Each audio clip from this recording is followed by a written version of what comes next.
Hello, everyone. My name is Hikaru Kasai, partner at Elevate Ventures, and also co-host at the Human and Machine Blockchain channel.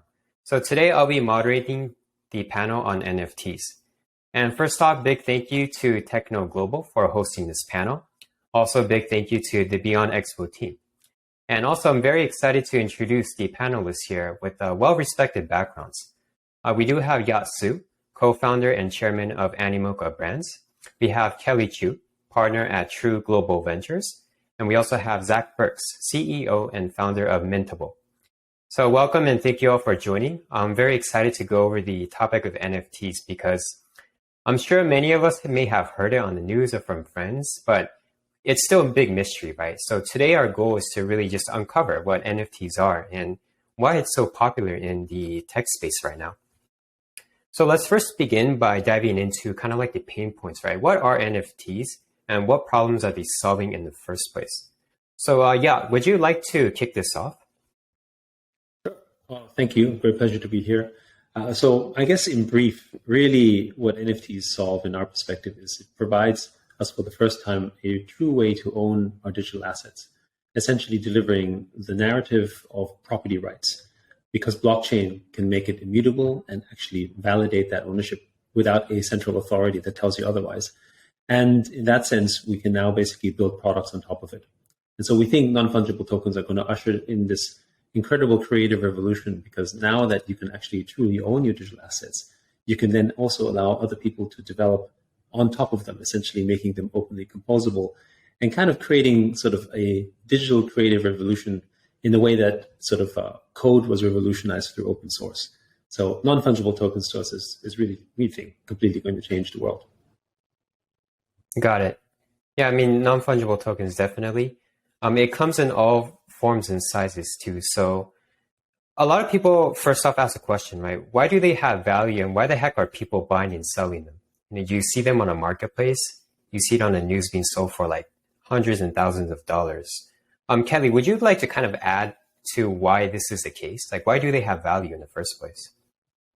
Sure. So value, I think, is really how they perceive, right? Basically, when someone buys it, if someone obviously perceives the US dollar to be strong, right, and they believe in the government, then obviously they will back the USD. So the same thing for NFTs. So if they like a project or the intellectual property, the IP, right, they will obviously buy it. So I think it's an association to the brands itself that they like, right? So if someone likes, let's say, NBA, right, then obviously they will go to, like, for example, NBA Top Shot. They'll buy, the moments there. And even things like costing 200,000 doesn't really matter to them because they want to be associated with those players. They want to be associated with the brands itself. So I think the association with the brands and also to the players and the IPs, these are all reasons why, they want to be able to buy, collect, and also trade, I think, these NFTs. And I think the other thing that's very interesting about NFTs, I think maybe we can talk about a little bit more about it later, is also the fact that it enables a new revenue source for these IP owners, right? So in the smart contract, which you can define, every time someone buys and sells, right, or trades the NFT, the IP owner or the project creator or the NFT creator can actually get a percentage of every transaction. So usually it's about maybe 4 or 5%, sometimes even 10%. But this creates a monthly recurring or even a transactional recurring revenue, which is not possible in the past, right? Because in the past, when you talk about digital collectibles or even digital items, it's usually just the buyer and seller that benefits from it. It is not the IP owner. So the NFTs itself has created a whole new revenue source for these IP owners and brands, which I think is very, very exciting. Absolutely. I think monetization is a really important thing. And if we can nail that, yeah, it could just grow in popularity. Zach, would you like to kind of comment on that? Let's hear your thoughts. Yeah, no, I think it's really important. There's a lot of reasons why someone might buy an NFT, why someone might value an NFT over another. And to put it frankly, some people you can break up the demographic of users into 3 categories. There's flippers, there's fans, and then there's long-term investors, right? And I use this because it's still considered an alternative investment in some shapes. It's like investing in Pokemon cards, right? And one of the things with investors that they look at is they look at brands, they look at their scarcity, they look at the ability for them to be able to say, have a market to sell it on in 3 years' time, right? And then those people will buy and hold on to these NFTs. This is like, you can look at Metacoven and buying the Beeple work as this category. You have flippers who, I think everyone should be flipping NFTs just because of how much money there is to be made. They'll buy an NFT that it gets launched on, day one for 1 ETH. By the end of that day, they've sold it for 5 ETH, right? They've just made a nice return on what they've done. And you do that over and over and, you can make a lot of money. And then finally, there's the fans. If I'm the fan of someone who is doing a drop and I'm able to get my first NFT and it's from them and it's signed and it's really cool and it's really awesome, that's a really nice experience. And so a lot of these people will come in, and this is what's happened this year, especially with like what we do on Mintable. People that have never interacted with blockchain before can go on and they can, pay with their credit card and get an NFT. And then they're like, oh man, this was my favorite musician. And I got his song or whatever they get, right? So there's three categories of people, and that kind of provides some insight into how they value the pieces themselves. It's based off of their own investment thesis and how much, that they're willing to spend on that thesis. So that's my thoughts on that. I think royalties are also really important. Kelly had a good point. We just made ERC 2981, which is the royalty standard for NFTs. So this is what all NFTs can utilize. So the royalties are paid out on every transaction of every NFT across all marketplaces. So that's really important. And that just got added this month. So that's really cool. Yeah. Yeah, that's really interesting. I was just thinking maybe in the future, there might be an actual profession called like, I'm an NFT flipper. And people will be like, oh, yeah. So it could happen. Yeah. Would you like to add comments on that? It's a lot of things that we've been talking about. So we'd love to hear from you. Yeah, sure. Well, I think the everything, of course, that both Zach and Kelly said, obviously I subscribe to very much. But I would say that the thing, when you think about value, especially for those who don't quite understand it, is to step back and ask yourself the question, well, when I make a purchase of any kind, what am I in fact buying, right?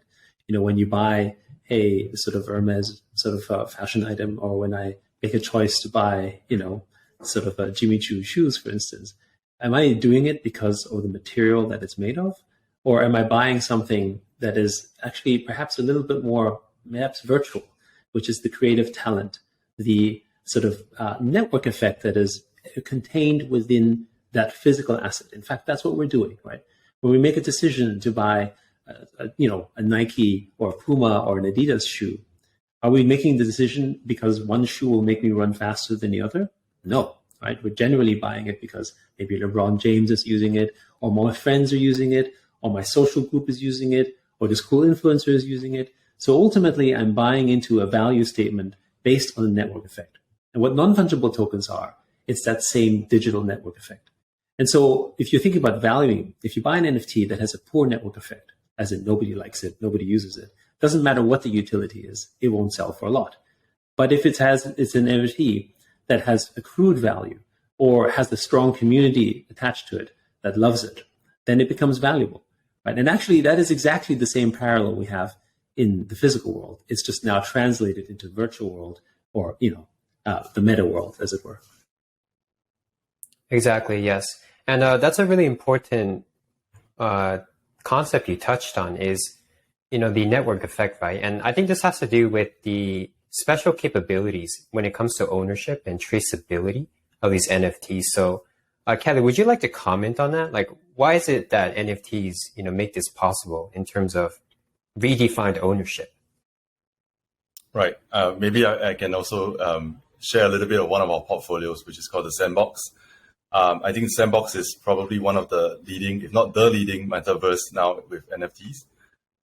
And you can see very clearly, what Yat was talking about just now. People want to be associated with the brands, right? So when one of the kind of key brands come in, whether it's Atari, whether it's Care Bears, whether it's Smurfs, or any of the crypto brands that are there, right, like Gemini and whatnot, and all the NFT artists, I think you can see very clearly when the lens sales are there, where people buy these virtual lens, it actually all sold out within seconds or minutes. because people want to be associated with those brands, and they believe that buying those NFT land, right, next to the big brands will probably accrue some value, right? So I want to be like, next to, Richie Houghton or Deadmau5, right, the DJs. Or I want to be next to the Smurfs because I really love those brands. And you can see that the community is actually building around those brands and attracting all these users in.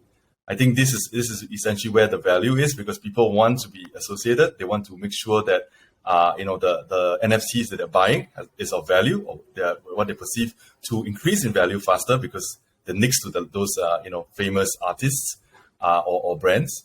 And I think that's where a lot of these new NFTs, games or even marketplaces will begin to thrive. Because I think one of the biggest things that I wanted to also share about is I believe that NFTs is actually getting mainstream, right? Actually, in this year itself, 2021. The reason why I say that is because if you look at certain projects like NBA Top Shot, you look at like Axie Infinity, which is another NFT game, a lot of mass adoption is actually happening now, right? NBA Top Shot, for example, if you go in there, you can use your credit card, you can buy those moments, right? They don't even ask you for your crypto wallet, right? No such things, right? Later on, when you buy those moments, you actually don't even need to set up a wallet. It's all there within the system itself. So the interfaces, the experience, user experience is all seamless and getting mainstream. And I think 2021 is also the reason why one of the reasons why it's getting mainstream is because games like, for example, Axie Infinity, it's totally mobile. You go in there and you basically play the game. You earn from obviously training your Axies and getting your items and reselling them.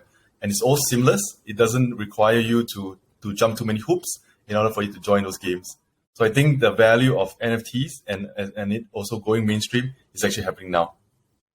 Oh, absolutely. I mean, I just saw on the news too of in Southeast Asia, young teenagers are actually making more money playing certain NFT games than from their normal jobs. So it was a really cool moment to see that it's actually helping people in real life. So I hear this term called like play to earn, right? And I think this has to do with the monetization aspect as well. Zach, would you like to kind of comment on that? Like, what is this and why is it so beneficial? Yeah, I mean, so play to earn is this new kind of paradigm that we're allowed to do because we have NFTs.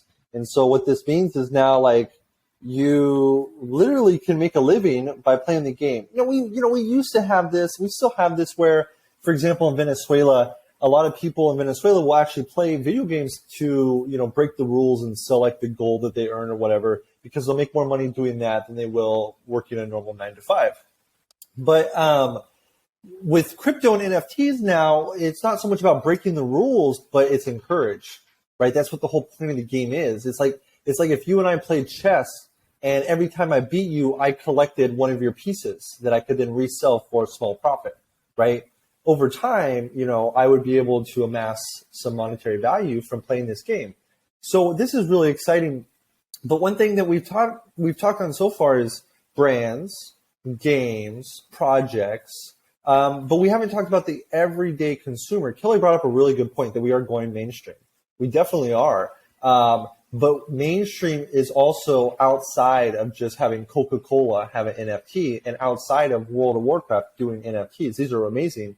But you also need it to where your neighbor who maybe doesn't play World of Warcraft or maybe is just a painter in his 60s is able to go and turn his stuff into NFTs or utilize NFTs in some way. Or we need regulatory approval in some certain jurisdictions so that we can have registration for our cars as NFTs or the property rights to our house as an NFT. So I think there's a lot of things that make mainstream happen.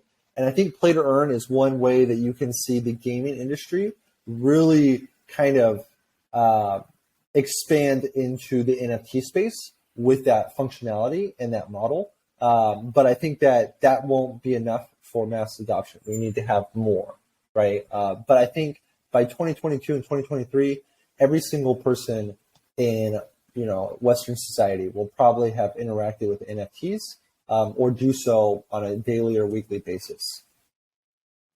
Yeah, I mean, I can see that happening in no time. Maybe our children, right? Yeah. Well, that's like the new normal for them. What is not NFT? Yeah. So, when it comes to like monetization. Let's just put an example, right? Imagine you're like an artist, you make cool art, digital content. What's kind of like the journey for them? How do they create an NFT, and perhaps how can they make money from that? Yeah, would you like to take a jab at this? Well, I mean, I feel like actually Zach is the right person for this because that is, after all, the Mintable business. Oh yeah, sure, Zach. In a sense. Take it so away. Go ahead. Yeah. Yeah, no, thank you. Yeah, and we try to make it really easy, actually. So just like when you want to sell your bike on eBay, or if you want to make some handcrafted goods and sell them on Etsy, or for people in Southeast Asia, if you want to sell something on Carousel, you just upload some photos, put in your information, your description, and the price, and then, it's done. And so we try to mimic that and apply these multi-billion-dollar ideas to NFTs. And so for Mintable, you don't need to have Ethereum. If you've never used the blockchain or crypto, you can still go make an NFT, which is really important, right? Because this is what NBA Top Shot did for allowing anyone to come in and buy an NFT, right? Well, we want to do the same for anyone to make an NFT. So depending on what their content is, maybe it's a video, maybe it's music, whatever, they upload it. They get to choose, do I want to store decentralized? Do I not really care about that because I'm new, and so just let Mintable handle it? Or am I a project and I want to host it on my own website where I can change it and play with it and do all the stuff I want to do? And then they're able to go ahead and make their NFT. The NFT is listed for sale automatically. They own it. It didn't cost them any money to do so. There was no transaction fee. It's not on a layer 2 solution. And now they have an NFT that they can transfer to their friend. They can burn it. They can sell it. They can do whatever they want with it. And their next step is now to promote their item. They're selling a digital product online just like they would anywhere. And so they need to promote it. Kelly brought up a really good point, and so did Yat. Your community is really a reflection of the value of your content, right? So, or my bad, vice versa. If your community is massive, your content's valuation will also be massive. So that's the next step. And that's kind of the flow for the everyday person. Of course, with projects, it's a whole different story, but they still do have to focus on that golden aspect, which is that community. Yeah, you're absolutely right. I mean, without the community, there really isn't much action going on. So that's really interesting. I'm sure there's like tons of communities out there for like different niches, different categories. Yeah, would you like to kind of explain like the different types of NFTs and communities out there? Because I know you have a lot of projects under the Animoca brand. Well, yeah, I mean, we have over 75 investments in the NFT space, right? And I mean, perhaps when you talk about the biggest category we think that is going to sort of drive the space, we think at least for now is going to be gaming. And one of the reasons we think gaming is such a big space is there's 2.7 billion gamers out there, which is more than half of the world's internet.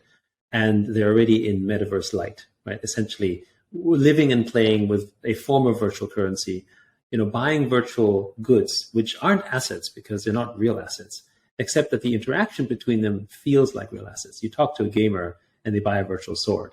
They don't think they're renting a tux for the prom night. Right? They're actually thinking, I own this and I can use this. And then often they're shocked when they find out, actually, they don't have the right to do that at all. There's currently a court case in China right now between Tencent and sort of an item, sort of a third-party virtual item seller that is being sued by Tencent because they are facilitating the trade of game items. And the thing is just to understand here, because Tencent doesn't provide a way in which people can actually trade these items.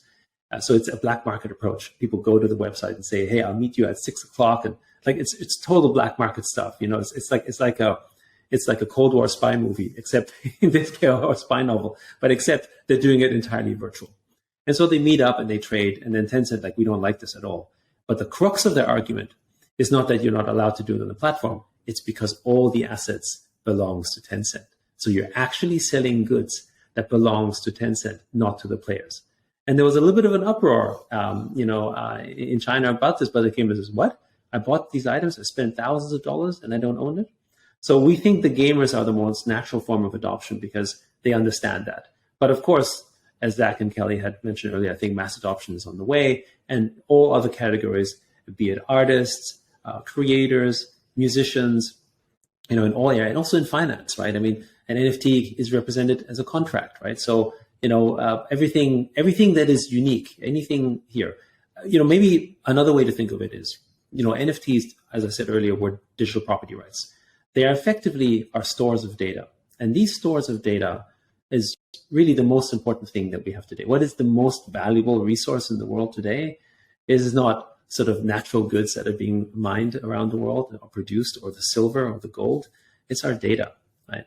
And it's perhaps the one thing that we can truly create ourselves, whether it's being creative as an effort or whether it is something that we form together. The problem is that data is kind of worthless to us, because if I get my store of data, I don't know what to do with it. So I have to send that data to a platform that refines it and then creates a network effect, and that's valuable. The problem is that that value is stored entirely by the platform, and they don't share anything with you. They give you this lie that say, well, you can use the benefit, and that's all wonderful because you can make friends. But I argue that this would be less than 5% of the actual benefit you receive. So 95% of all that benefit actually goes to the platform, creating, in effect, a digital kingdom. And effectively, we're living in a form of digital feudalism, but we don't quite understand it. And so we don't own any of our data. We own nothing of our data. And with non-fungible tokens, really, the narrative here is we own that data now.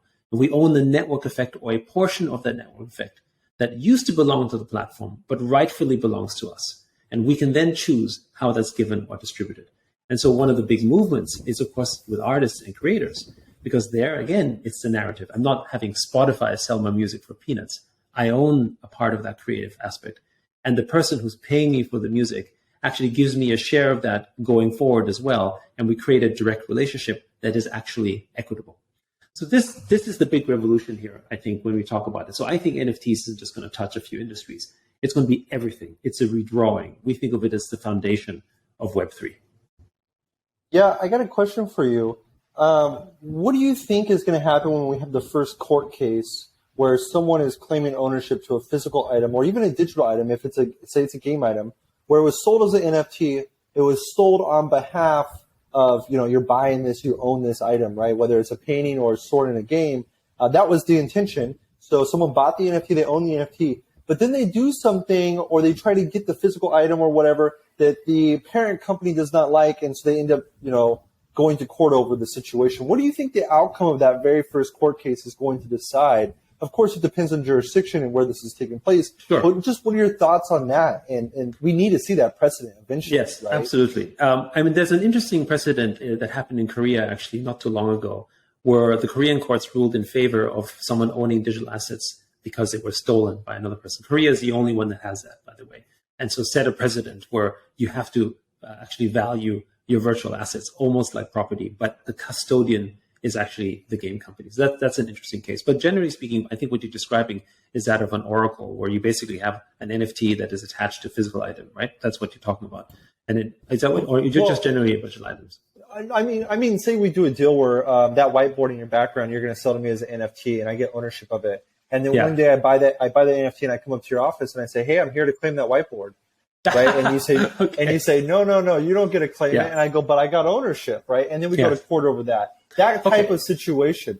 I think that situation, to me, is pretty clear cut, because in the case of the NFT, by selling an image of the NFT, it could be exclusive, it could be special, it could be a limited edition, but you don't necessarily sell ownership. It's the same as when I take a photo of a painting, or I take a photo of maybe a car that's sitting outside. That photo I took is my photo, right? And I have the right to maybe print it or sell it. The photo doesn't mean I own the car, right? Now, where I think it becomes interesting is because we see this already, a form of sort of connection, or almost a derivative, where you say, well, if you buy this NFT, and you've seen this, right? You actually own the physical painting, or you own a part of the physical car. Now that becomes, of course, a legal case, but because normally there's an oracle that's already set, maybe a contract is embedded, attached. To me, that's pretty clear cut. Where I think it's going to be really interesting is game companies that are going to be issuing assets, and those assets will be used by other game companies, right, in different ways, because they own the assets. And then there's a peer-to-peer business relationship between the company that can utilize these assets, and another game company might say, well, actually, I don't want these assets to be used this way. It wasn't intended for that purpose. What do you do? And I actually think, because it's ownership economics, the game company has no choice but to relent and accept another game, that other person should just use it, because it's better for the user. It makes the assets more valuable, right? In the physical world, we make decisions to buy a physical item based on the service model around. You decide to buy a car, because You can have maybe electric charging stations around. You have good mechanics available. You have maybe a lot of your friends using it and a good service support. You're not going to buy the car that maybe has only a single charging station, right? Or maybe only has one mechanic all in town. The support infrastructure is not there. And that's what NFTs we think will be in the future too. NFTs that have many service providers, whether it's loans, whether it's games, whether it's platforms like yours, are going to be the ones that have more value than the ones that are sitting in islands. Yeah, I think you're absolutely right. I think that the court case situation is something that, being able to value physical ownership as an NFT and authenticate as an NFT is an important precedent that really will change the landscape of how NFTs are looked at and valued. And you know what it's going to do is it's going to happen in a few years. And so all the NFTs that have been made over the past few years that fall into whatever that new criteria is are immediately going to become extremely valuable or extremely wanted. And it's just exciting to be able to see that, like, it's such an early and nascent industry that we can be waiting on we can wait on a court case, and it could change really the landscape of as a collector, how they think about collecting, or for a project, how they want to release their content. Yeah, I just fully agree. I just want to add on that. I think the idea of having free trade is actually very important for NFTs, right? You cannot be a walled garden.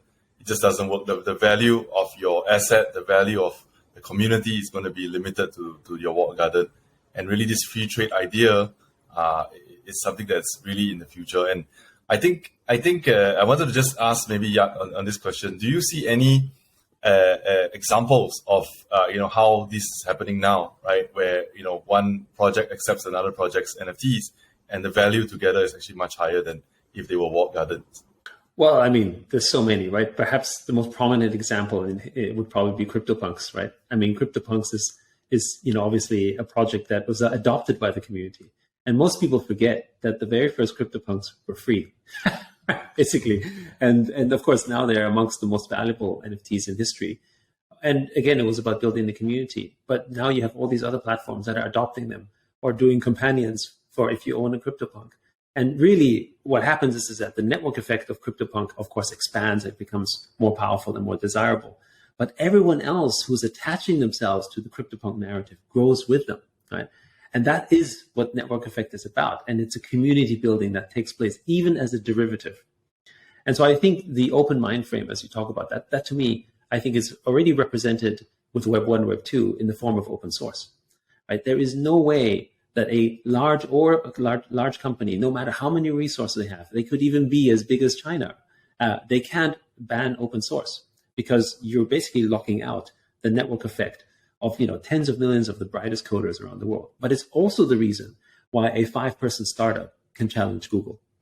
And with this, think of this as NFTs, right? Now you have that network effect embedded in these assets. That means creators, artists, and just and generally people who are creative in their mindset but don't know how to code necessarily can also now benefit in that network effect. Open source only benefited really generally people who knew how to code, which is a language that was still only known by the minority, which is why wealth, the distribution of the wealth benefits and the economic benefits of that was distributed very sort of, I guess, disproportionately so. But that was just because of a language thing. It's like, if I know Chinese, I have a better chance of doing business in China, right? That's just how it goes, right? And basically with a narrative around creativity, which I think is where humanity will go, right? If you think long-term even, right? What's the value of capital versus what's the value of labor? Classic labor is going down. Capital, what is the biggest capital we all possess? It's our time, it's our creative capital, but we were not able to monetize it properly. We're not able to get the right benefits, the equitable benefits for it. And that's basically, where we think NFTs can do that away from a platform, right? Even if a game might say, I don't like you doing that to my assets that I created. So who cares, right? I can move it to another universe. And the other thing is, I think it keeps them honest as well, as property rights too, right? Everyone who owns property, for instance, in Singapore, the government can't just make sweeping changes, right? Because you may not be a shareholder in Singapore, but because you own property, you have a big say as to what needs to happen. Because you would just leave, you could do something that was not good for the community, and that keeps the whole system in check. So we think, again, obviously I'm fanboying on NFTs, but we think it can really sort of change all that. Yeah, and I think I wanted to add your parallel in terms of open source. I think today everyone interacts with open source, whether they know it or not, right? Correct. Because every phone has open source elements, Absolutely. whether it's Apple, whether it's Absolutely. Android. That's right. So I think NFTs is going that way, right? Absolutely. Right? You don't even know it's NFTs. Yeah. It's NFT and it's blockchain. I mean, like even with our F1 Delta time, people are using cars in one way or another, and nobody said that the car actually had to be a racing car, like in the physical world. Some people sort of imagine it in forms of, a horse or a shield or another asset, and that's entirely up to how the other metaverse wants to construct it. And in fact, we would welcome that because that just makes it more desirable and expands the network effect. Open source. I got to chime in on open source here. I got a grant from the Ethereum Foundation. They wanted me to make a standard for royalties for NFTs. So I wrote the first one, and I reached out to a friend of mine at another marketplace known Origin, and I said, "Hey, you want to help me with this EIP to make this proposal to turn it into an ERC for a standard way to do royalties?" And I already wrote the code, but I just wanted his help to help with the peer review kind of process, right? Once we posted it up there, it is I think it's the second most discussed Ethereum proposal ever. And it's because there's so many people chiming in on, I'm a marketplace that wants to do this with NFTs, or I'm a game designer and I want to be able to do this in my NFTs. And they all want the royalties to be work together and work in the ways that they need it. So it was really crazy to herd all these cats because there's so many requirements for royalties. But seeing hundreds of people come together and comment on something and build up this standard way to do something, and then now that gets adopted as, all future NFTs should have this set way of doing things. It's really, really powerful, and it does create that network effect where, it's very hard to replicate that. Yeah, very, very interesting. Like, I know we're talking about open source, and we mentioned that in the existing gaming world, right, it's big gaming corporations, walled garden. They don't really talk to each other. In fact, they're fiercely competing. Do you think that in the future, right, it will just completely flip that model around where everyone is now contributing to the game and the community decides the direction? And then the big games no longer have, I would say, as much control. And perhaps, Kelly, would you like to start this? Yeah, I think it will take time because obviously anything that requires a flip or a transition does take time. I think it will happen. I think there will be some games that will be driven by fully or almost fully community driven. You can already see this in some of the games that's out there because they are voting. They allow all the users who have the tokens to actually vote. One of the aspects I would say maybe because we are investors in this sandbox, they already started to do this, right? Because then they are actually engaging the landowners, asking them questions like, "Hey, what do you want to do with your land? Do you want to create a game on it? Do you want to create experience on it, or do you just want to rent it out, right? Or you just want to flip it or sell it?" So I think there's a lot of consultation that's happening. So definitely, I think this is the trend that's going forward from a game point of view. I think Yat actually has a lot more to contribute in this side because he looks at all these different games under his Animoca brand. So maybe Yat, you want to chime in here? Okay. All right, sure. First of all, I mean, whether this is like a portfolio like Axie Infinity or F1 Delta Time or Sandbox or all of them, one of the narratives here that is so powerful is that it's community owned. And really, I think what we're talking about is user ownership, property rights, responsibility, actually really a democratic principle. And I don't think we have to look too far, as in we just look at history and see what happened to these medieval walled gardens that are basically feudal kingdoms who competed with each other, who did not cooperate with each other, who often went to war with each other, in fact, for that precise right, to fight for territory, to fight for certain things that they thought were their dominion. All of that's changed. And what changed it? Property rights. And the fact that basically people had equity throughout the ownership and the democratic principle, which was really, you needed to have property rights to do that first. Now, and I think this is where the world will go because that's better for the end user. They may not understand it. I think we're kind of like, of course, in hyperspeed, kind of like in the medieval ages, we're broadcasting to many of the gamers, you need to own your digital property. And most of them will still go, why do I need that? I don't understand it because they don't value it yet. But, you know, tell that to the people who play Axie Infinity. Tell that to the people who own Sandbox Land. Or tell that to the people who are sort of racing in F1 Delta Time, who are making more money in those games than they're actually making in a professional living. And that's their full-time job, effectively, right? And they will never go back to feudal gaming. And I think this is the thing where the paradigm is going to shift so dramatically, because it's not about what's right for the business. It's what's right about the end user, right? And if the end user has a better experience and a better product, then he will naturally choose to do that. After all, it's called UX. It's not called business X, right? You know, so we're creating a better user experience, a superior business experience. And I don't think we need to confuse it as just being simple and frictionless, but just what's better, right? And in this case, it's better for their rights. It's better for their economics. So I think gaming companies are going to be forced to open up.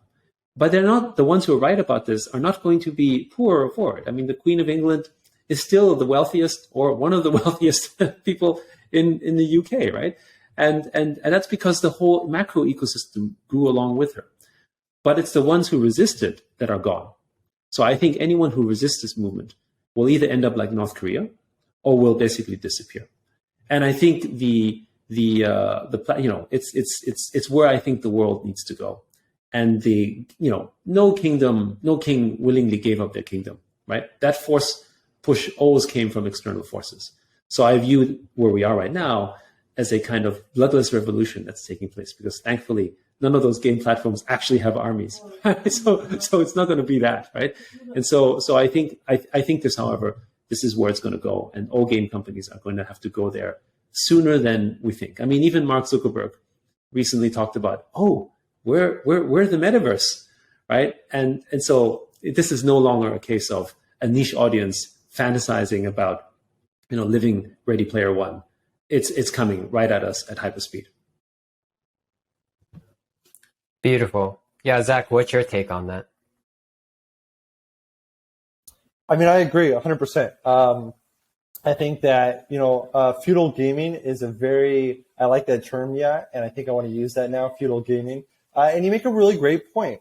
One thing I want to add is just you were saying, for the people that are playing Axie now and the people that are playing, that own land in Sandbox now, ask them to go to feudal gaming. They go, why would I want to? I don't own the property, or I don't own the items. It's like asking someone that's buying a house today, do you not want your property rights? Do you want to go back to the feudal way of owning property? And everyone's going to say, no way, right? So I think it's coming. It's coming at us like hyperspeed, like you said, and feudal gaming will die. I love that term. I think it's an awesome term. So, yeah, I agree 100%. Yeah, just to chime in on that. And I think once these NFT games get better and better, because I think a lot of the mainstream gaming studios are into this now, right? Or they're starting to look into it. I think people are going to look at it and say, hey, there's this game here that is almost exactly this other game here. One of them is play to earn. The other one is, play to win, right? Which one should I spend my time on? Both of them are, seemingly fun. I'm going to choose probably the one that makes me money. Yeah. So I think that's from the user point of view, right? And maybe to add to make you money, respects my time, right? Money doesn't have to necessarily mean super profitable, but it's someone or something that respects my effort, right? And I think this is the thing. Playing in a game, spending time on Facebook, these don't respect your time. And in fact, what is the most scarcest thing we have in our life is in fact our time, right? And so we ought to be rewarded for it in one form or another. And I think this will be done in very creative ways. Absolutely. I mean, in fact, right, you can always get started. So I think we've only, just touched the surface of NFTs, right? There's just so much more. But what I recommend is for people to just literally try it out, get hands-on, buy your own NFT, go sell it, go mint it. So I think that's what we can say, because the industry is just moving so fast. But thank you for the participants. And we did have a very interesting conversation, I would say, with NFTs. So, thank you, Zach. Thank you, Yat. Thank you, Kelly. Thank you for the participants, TechNode Global, and also the Beyond Expo. And yeah, we hope to see you again.